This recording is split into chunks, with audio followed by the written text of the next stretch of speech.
The Book of True Life, Teaching 29 of 366.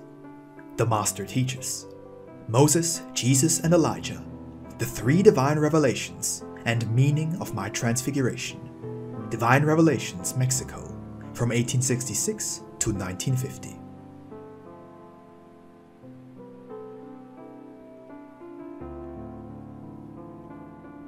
The Lord says,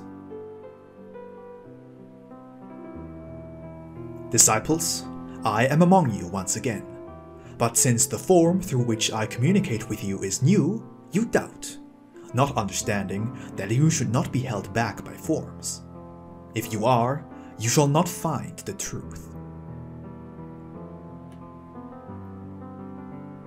Man is the means through which I manifest myself in this time. This is why you doubt my communication. My message is in the essence of the word, which the spokesman reveals through his lips.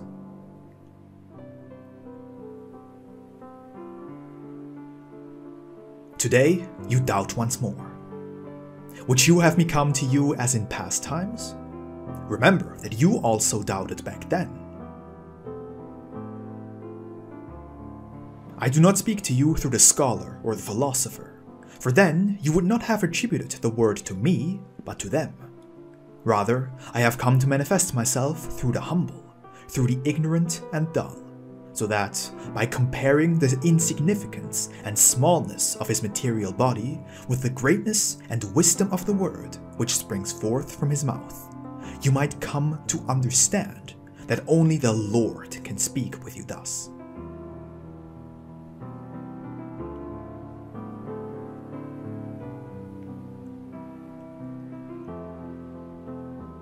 There are also those who, in their doubt, ask themselves, could this really be the Master? Am I on the right path? Is this not the work of temptation? When you ask yourselves these things, you will hear my sweet word speaking to you, saying, have you felt peace on this path? Have you been comforted and cured of your illnesses? Have you been regenerated? Then you will confess before your conscience and say, yes, all this I have beheld and received. The time has not yet come for all of you to believe.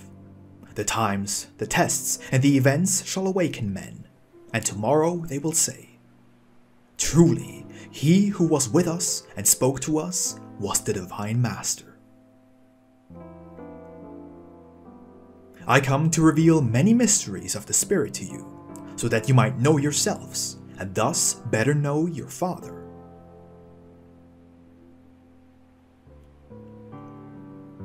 The men who study God do not agree with one another. Who walks in truth? Men of science contradict each other. Who is right? Religion and science have always been at odds. Men have not understood that the spiritual and material live in perfect harmony, and that in this harmony they form the true work of the Creator. Each person has a different mission among humanity, but each should imitate the divine work, living in harmony with one another, as do all beings of creation. How many times has religion denounced science? And how many times has science denied to religion the existence of the spiritual life? Religion basing its premise on the evils which science has inflicted upon humanity, and science using as its weapon of choice the fanaticism and superstitions which religious leaders have instilled upon humanity.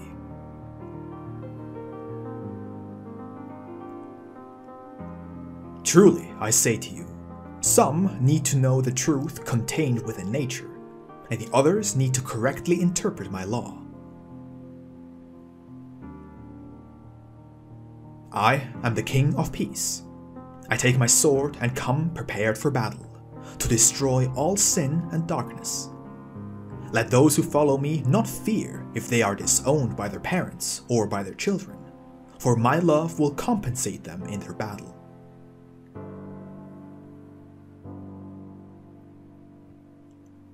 Already during the second time, people rejected one another, for some went to hear Jesus, and others denied him.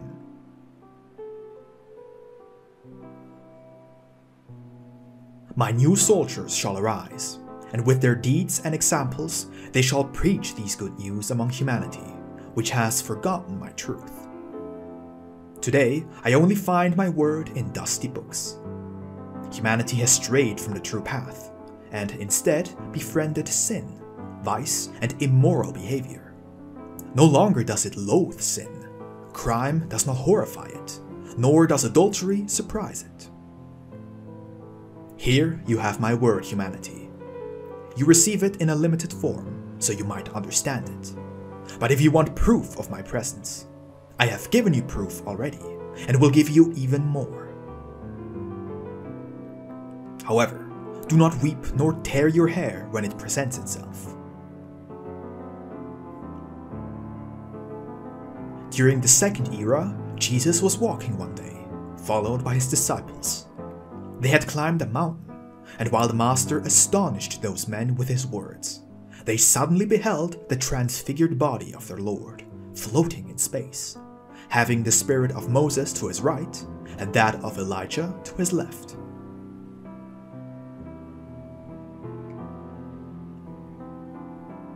The disciples, blinded by the divine light, fell to the ground before that supernatural vision, but calming themselves quickly, they proposed that their master place the royal purple mantle upon his shoulders, as well as upon Moses and Elijah. Then they heard a voice descending from the infinite, and it said, "This is my beloved Son, with whom I am well pleased. Listen to him." Great fear struck the disciples when they heard that voice. Lifting their eyes, they saw only their master, who said to them, "Do not fear, nor tell anyone about this vision, until I have arisen from among the dead." Then they asked the Lord, "Why do the scribes say that it is necessary for Elijah to come first?" And Jesus answered, "Truly, Elijah shall come first and restore all things. But I say to you that Elijah has already come, and they knew him not. Rather, they did with him as they pleased." Then the disciples understood that he was speaking of John the Baptist. In this era, how many times have I made the spokesman through whom I communicate disappear before your very eyes, so that you might behold me in the human form of Jesus, the form in which humanity knew me. And yet, you have not knelt before the new Transfiguration.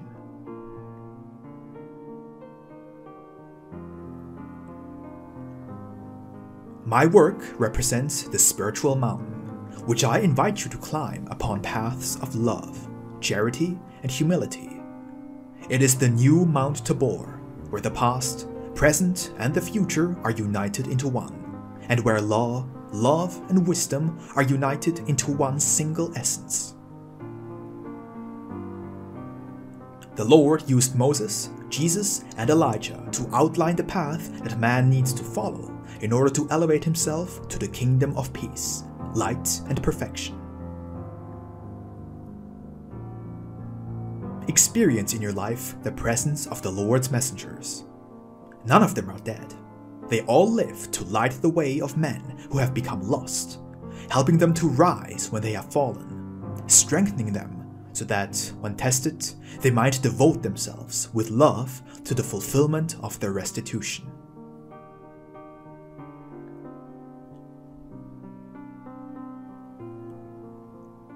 Know the work which Moses completed on earth through Jehovah's inspiration. Analyze the teaching of Jesus, through whom the divine word spoke, and seek the spiritual meaning of my new revelation, the era of which is represented by Elijah.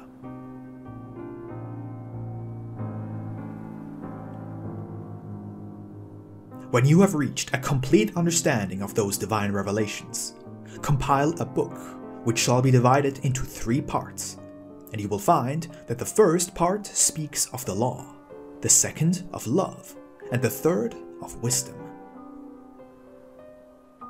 Then you will understand that the law is that which guides, that love elevates, and that wisdom perfects. Finally, you will understand that these revelations have been delivered to you in perfect order, enlightening human life, and that the lesson of love was given to you when you already had ample knowledge of justice. In the same way, wisdom will come to you when you live in harmony with the teachings encompassed by love.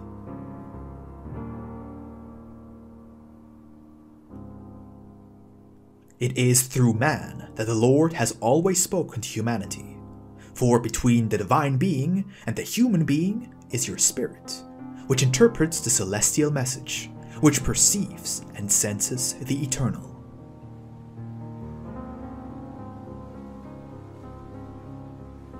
Moses, Jesus, and Elijah represent the three phases in which I have manifested myself to you. The arm of Moses, which held the tablet of the law and pointed out the path to the promised land. The lips of Jesus, which pronounced the divine word. And Elijah, who, with his spiritual manifestations, opened the doors that lead to infinity and to the knowledge of that which you call a mystery.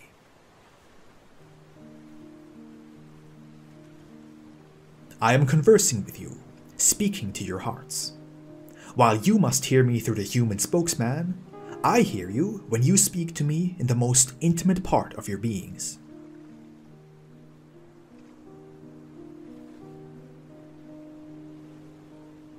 I am Christ, the one who has been persecuted, insulted, and accused of being a common criminal in this world. I come to you after what you did to me in the second era through Jesus, to give you proof once more that I have forgiven you and that I love you.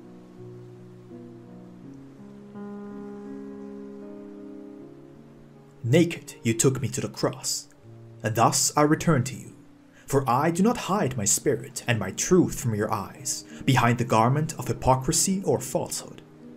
However, in order for you to see me, you must first cleanse your hearts. You wish to behold me in all my greatness, and the Master would so wish to reveal himself to his disciples. However, I still behold you taking your first steps, and I must limit myself until I can be understood by you.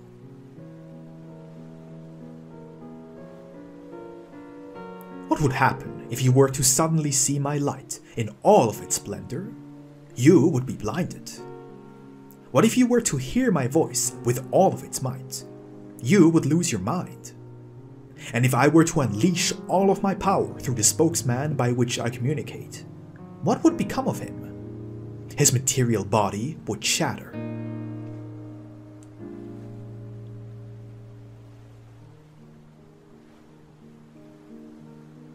For that reason, accept that the Father would limit himself in order to be understood, felt, and beheld by men.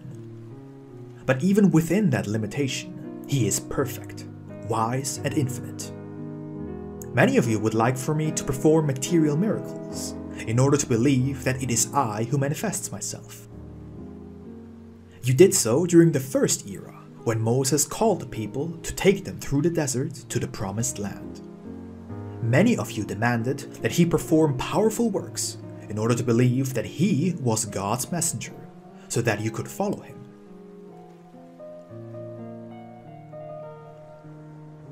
Moses had offered sufficient proof that the true God was with him, but the people wanted more evidence. The messenger, taking the multitudes to the slopes of Mount Sinai, called upon the power of Jehovah, and the Lord, hearing him, granted him great proofs and miraculous things.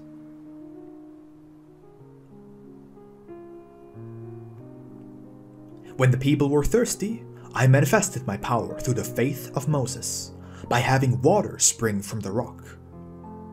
When the people hungered, I gave evidence of my presence, sending them manna because of the prayer of him who led Israel.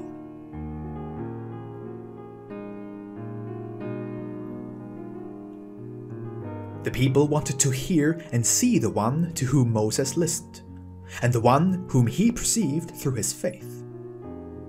I manifested myself to those people in a cloud, and had them listen to my voice for hours and hours. But it was so potent that men felt themselves dying of fear. Their bodies shook, and their spirits trembled before that voice of justice. Then the people begged Moses to plead to Jehovah to make him not speak any longer to his people, for they could no longer listen to him. They recognized that they were still too small to communicate directly with the Eternal One.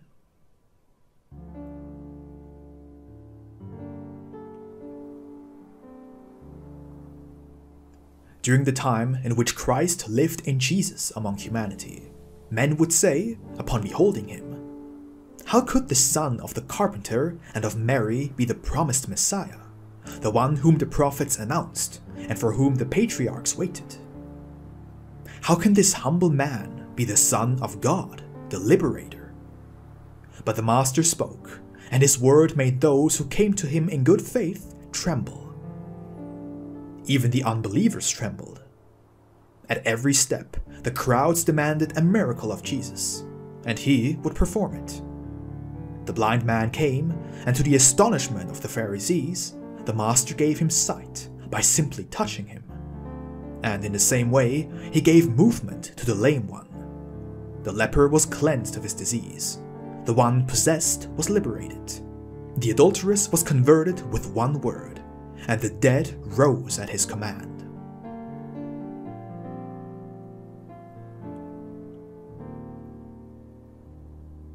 Whatever men asked in order to believe and recognize me, I gave it to them, for within me was the power to give them whatever they wanted, since the Divine Spirit was hidden in Jesus, in order to manifest itself and to fulfill the law.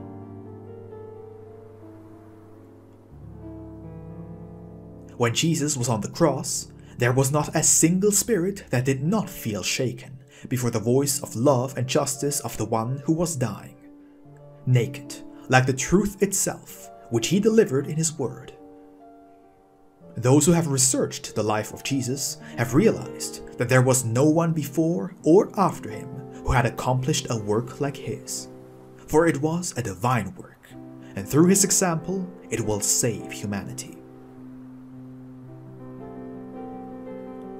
I came meekly to the sacrifice, for I knew that my blood would convert and save you. I spoke with love and forgave you to the very last moment, because I came to bring a sublime teaching and to trace for you the path towards eternity with perfect examples. Humanity wanted to make me give up on my mission through the fragility of the flesh, but I did not give up. Men wanted to make me blaspheme, but I did not blaspheme. The more the crowds offended me, the more pity and love I had for them. The more they hurt my body, the more blood poured forth from it, to give life to those whose faith had died.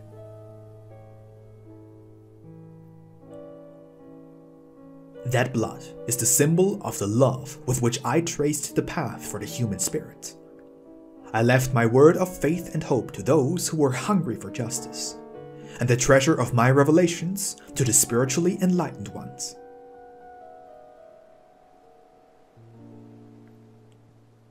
Only after that time had passed did humanity become aware of the one who had been in the world.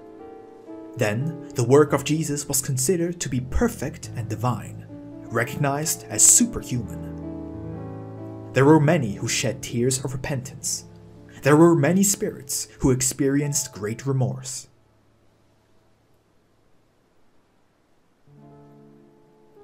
At this time, I appear before you spiritually on the Mount of Perfection, having, as in the vision of those disciples, Moses and Elijah at my side, the three messengers who have traced for men the way of the Spirit through the fulfillment of the law.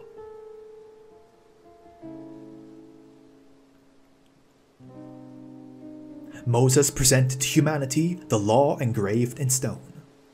Jesus culminated his law of love on the cross. Elijah, in this time, came as a divine ray to enlighten every spirit with wisdom. Each messenger has had his time to have humanity understand the divine message, the revelations, and the prophecies. Moses was saved from the waters so that he might become a man, liberate his people, and deliver the law of God to them. The Word became man in order to save humanity with his example. I am the way, the truth, and the life. Mary, the Virgin Mother, was the blessed ladder by which Christ descended unto men. Mary, the holy and sweet Mother of Jesus, nourished with her breast the one who would later nourish every spirit with the divine bread of his word. Everything that Christ said to you and taught you with his deeds was a law that came to confirm the one which you had received through Moses. But not everything was said, nor was everything revealed. It was still necessary for Elijah to come, to prepare my arrival once again, thus fulfilling the prophecies and my word. For that reason he manifested himself through human spokesmen, to enlighten spirits, hearts, and minds. He came to help men understand that which had already been revealed, and to prepare men for the new revelations and explanations I would entrust to you in this word.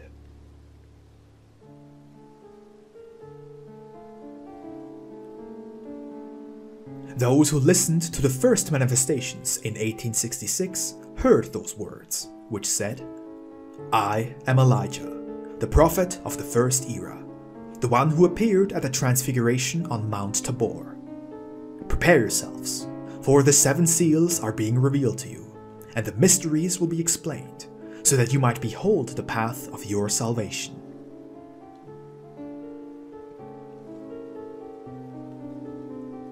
At this very moment I am being contemplated as well, together with Moses and Elijah, by those who have developed the precious gift of spiritual vision. Some of you will find yourselves astounded, and others repentant before this transfiguration, but this light and grace will be poured out over the entire earth.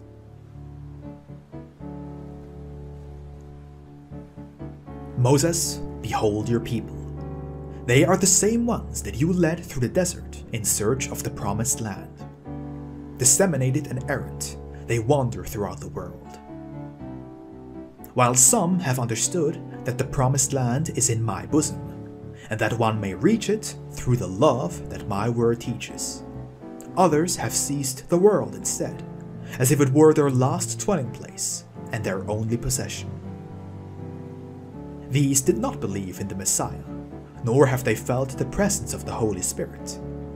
Return to them in spirit, and indicate to them the path to the promised land once again, to the celestial homeland.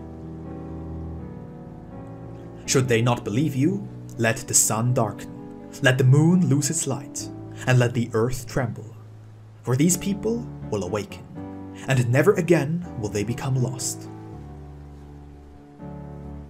My helping love is with humanity. At every dawn I propose peace to men, but they have not wanted my love. They have created war, and they pronounce justice amongst themselves. For that reason the bad weed will be cut down, and every impurity cleansed in the waters of love and regeneration.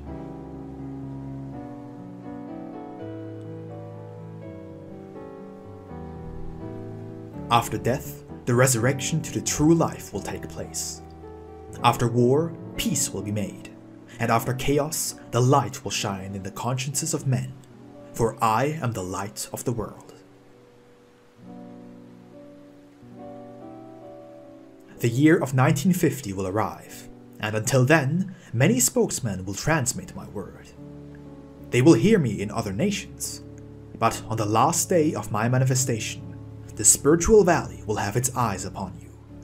The spirits of the inhabitants of the earth, those of your fathers, the patriarchs, and the just will be present. Blessed are those who are obedient to my law, for they shall be judged as sheep of the divine shepherd. But woe unto the disobedient, for they shall be judged as rams. Elijah, you are the light.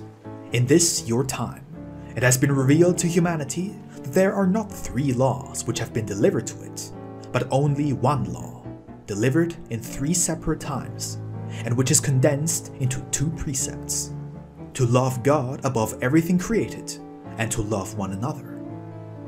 Today I manifest myself, in order to remind my people of past teachings, and also to announce my new revelations to them.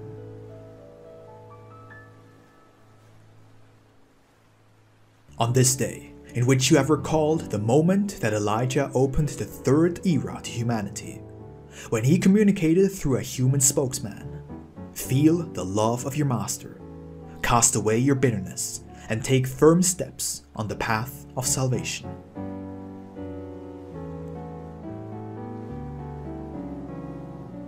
Live in harmony with my revelations of the three ages, and convert your existence eternally into an inexhaustible source of justice, love, and wisdom. My peace be with you.